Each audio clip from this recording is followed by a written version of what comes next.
Hi, welcome to 2.6 on compound inequalities. So a compound inequality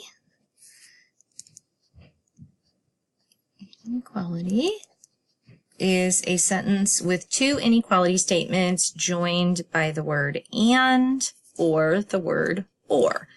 And indicates that both statements of the compound sentence are true at the same time, and the graph will create an intersection. Another way to think about that is an overlap of the solution sets for the individual statements, and or indicates that as long as one of the statements is true, the entire compound sentence is true. So let's look at what that actually means with regards to inequalities. So we're going to look at these and then say whether they're true or false individually and then together. So for example, 5 is actually bigger than 2, so that's true, and 4 is not less than 1, so this is false. But if it says 5 is greater than 2 or 4 is less than 1, that whole thing is true. Since it says the or and one of them is true, then the whole thing is true. And our answer for that is because at least one is true. Okay, on this one, -6 is less than 5, and 7 is greater than or equal to 7. Those are both true, and since they're both true, then the whole thing is true, and that's because both are true. On this one, 10 is greater than 0, so that's true, and -3 is less than -9, so that's true, so that means the whole thing is true, and that's since we're working on an or statement, because at least one is true, that means that the whole thing is true. On this one, -2 is less than or equal to 4, and 4 is not greater than 7, so that means that one is false, and since we have our and, that means that the whole thing is false. So because both are not true, then the whole thing is false. Okay, so looking down here, a compound and statement will be true if all of them are true. An or statement will be true if at least one of them is true. And the value of a variable, if it is in the solution set, it makes it true. And if it is not in the solution set, it makes it false. So we're going to take a look at this one right here. Is x equals 2 part of the solution set to this and this? So let's take a look. If we put 2 in there, is that going to be true? Yes, 2 is greater than -3, so that makes it true. And on this one, 2 is less than 5, so that's also true. So this one, x equals 2, yes, it is part of the solution set.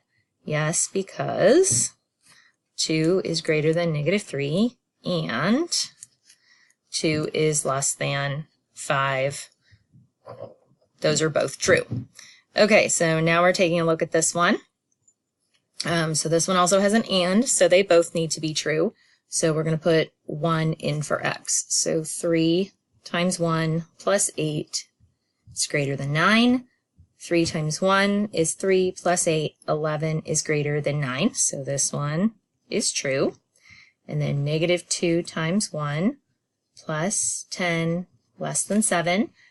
-2 times 1 is -2 plus 10 is 8 less than 7. This one is false. 8 is not less than 7, so this one is not part of the solution set.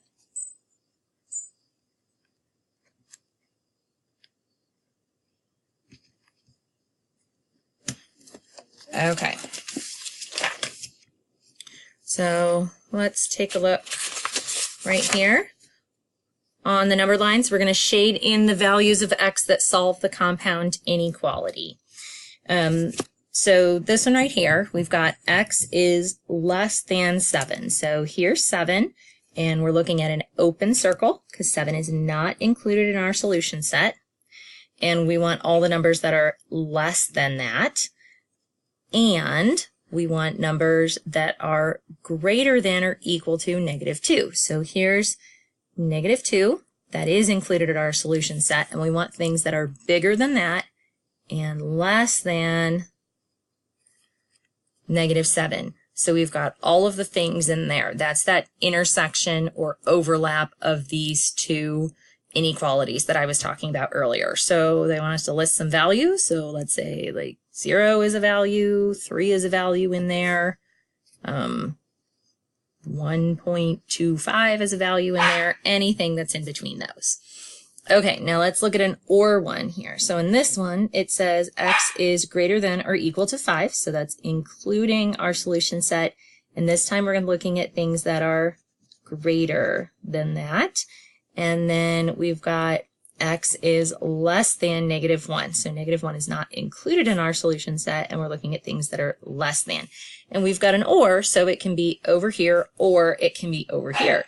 So -5 could be in our solution set, 5 could be in our solution set, 10 could be in our solution set, and I'm just picking anything that's in here. I could have picked totally different numbers for these and these. Okay, so now let's look at some special cases involving and. So we're looking for, with and, the intersection, things that happen in both places.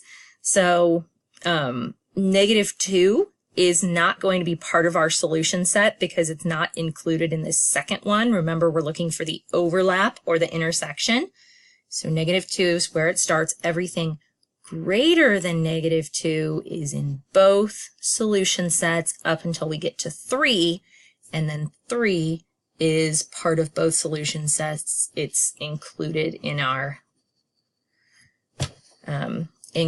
solution set. So we can also write it like this in one inequality. Okay, now, and this is another special case. So if our and qualities never intersect, like this one, there's no place where they intersect or overlap. So our solution set is going to be the null set or the empty set. And then this one right here, if they go in the same direction, so this is where they overlap right here. So this one kind of doesn't count. I kind of think about it as like this inequality is winning. This is like the inequality that we will write. So it ends up being x is greater than 1. All of this stuff in here does not count in the and or the overlap. Okay, this one down here says in order to be admitted for a certain ride at an amusement park, a child must be at least 36 inches tall, no more than 48 inches tall. So all of these are showing the 36 to 48. So really all we need to think about is, are 36 and 48 included? If a child must be at least 36 inches, could a 36-inch child ride the ride? Yes. If they are no more than 48 inches, could a 48-inch child ride the ride? Yes. That means that both of those are going to be in our solution set and will be the closed-in circles. So 4 is our answer for that one. Okay, let's look at our last page. Now, some of this is going to talk about what we call set notation, and I'll show you that. But I think what we call interval notation is a little bit easier to work with, so I'm going to show you both. You can use whichever you prefer, but my personal favorite is interval notation, so that's what I'm kind of going to stick with as we go through this chapter.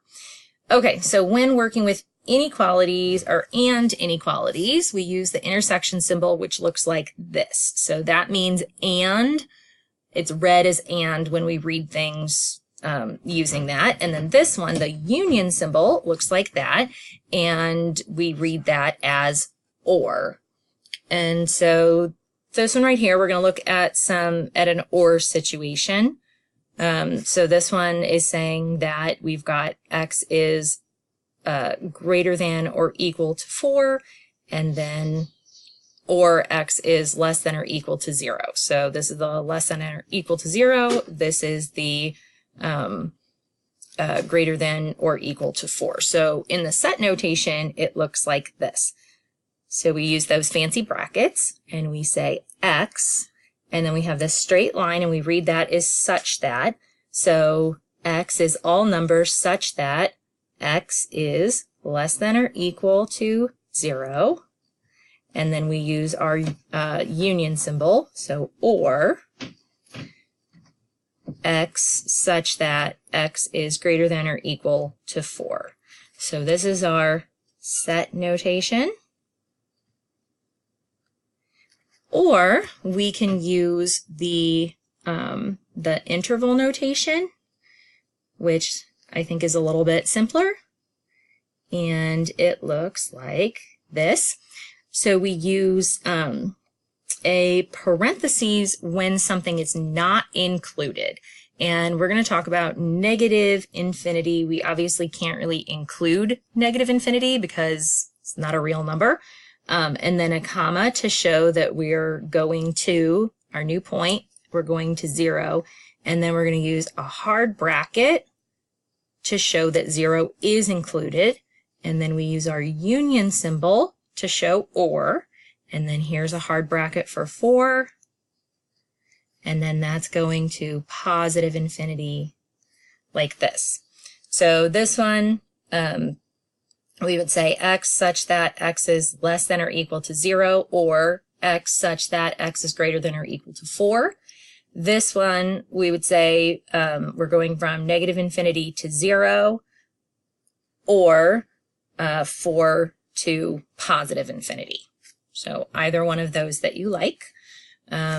And then let's take a look at special cases. So in this case, if we can have any of these, either one, or that's going to be all real numbers. Everything is covered by one of those. On this one, if we could have or, that means this is kind of the winning inequality, and we could say x is greater than -3. If we wanted to write that in terms of set notation, it would look like this. X such that x is greater than -3. Or if we wanted to write it in interval notation, it would be -3. We've got the soft parentheses since -3 is not included, and then going to positive infinity. Okay, try these down here, pause it and give it a try, and you can use either interval notation or set notation, or you can try both if you want, and I'll give you the answers for both when you get back. Okay, here are answers for exercise 3. So you can see I put the set notation is the first one, and then the interval notation is the second one, and hopefully as we go along you can kind of see why interval notation is my favorite. It's way shorter, and I think it's easier to figure out what the heck it's talking about.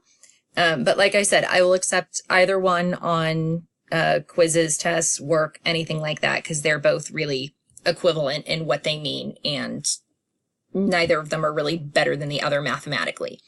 Okay, so this time we're going backwards. Now we have the graph, and we're going to say what the compound inequality is. So this one, since we've got it going this way and this way, this is an or statement.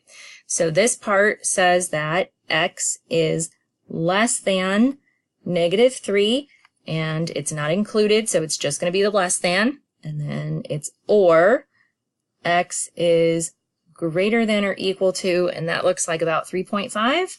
So I'm going to put 3.5, and then this one over here, this one's going to be an and statement, and they're both included, so this is going to be x is greater than or equal to -2, and it's going to be less than or equal to +2, so you can write that as two inequalities, or you could write it like this: -2 is less than or equal to x less than or equal to +2. Once again, equal mathematically, this is shorter, and I think it gives us a better idea of what's going on. So that's my favorite, but whatever you prefer. Write down any questions that you have for me so that you can ask them in class.